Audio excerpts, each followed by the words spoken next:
एक घर में किसी की मृत्यु हो गई, पत्नी रो रही थी मेरे पति चले गए, बच्चे रो रहे थे हमारे पिताजी चले गए, भाई रो रहा था मेरा भाई चला गया, बहन रो रही थी मेरा भाई चला गया, नौकर रो रहे थे हमारे मालिक चले गए, सब रो रहे थे घर में। तभी एक संत वहां से जा रहे थे, तो संत ने भीतर जाकर के बेटे से पूछा, अरे बेटा तुम रो क्यों रहे हो?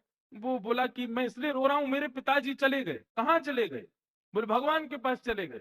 बोले कब चले गए? बोले अभी अभी सुबह चले गए। तो बोले ये कौन है जो सामने पड़ा है तुम्हारे? बोले ये मेरे पिता ही हैं। तो बोले ये तो सामने पड़ा है, तो रो क्यों रहे हो? बोले नहीं ये तो पड़े हैं, लेकिन इनके भीतर जो थी आत्मा वो चली गई। संत ने कहा तुमने उस आत्मा को कभी देखा था? बोले नहीं देखा तो कभी नहीं। बोले उनको कभी देखा नहीं तो फिर तुम रो क्यों रहे हो? जिसको देखा है वो तुम्हारे सामने पड़ा है, तो फिर रोना क्यों? और जिसके लिए तुम रो रहे हो उसको तुमने कभी देखा नहीं, तो फिर इतना शोक क्यों? समझ में आई बात? हम किसी की मृत्यु पर रुदन करते हैं कि वो व्यक्ति हमें छोड़ के चला गया, लेकिन उसके तो शरीर हमारे सामने ही है।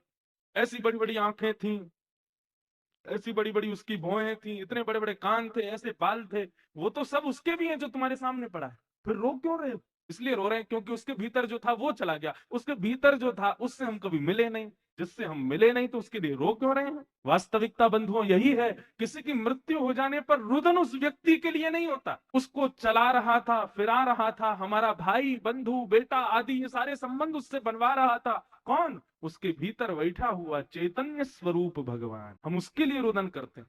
ठीक है, माया के कारण मोह के कारण हमारा रुदन सांसारिक होता है, लेकिन वास्तविकता देखो तो रुदन सांसारिक नहीं होता। रुदन इसलिए होता है कि भाई जो इसके भीतर था तत्व हम उसको कभी पहचान नहीं पाए, इसलिए रोती है हमारी आत्मा। हमारा हृदय उस समय क्यों विदारित हो जाता है, क्यों इतना कष्ट में आ जाता है? क्योंकि हमारी आत्मा जानती है कि तुमने किसको खोया है। शरीर जानता है कि मेरा भाई चला गया, बंधु चला गया, मेरा बेटा चला गया, आदि आदि चले गए, लेकिन आत्मा जानती है वो तुम्हारा भाई बंधु सखा आदि कुछ नहीं था। भाई बंधु सखा तो तुम्हारे सामने ही पड़ा है। वो परम तत्व परमात्मा था, चैतन्य था, जिसकी वजह से वो पूजनीय था, वो चला गया।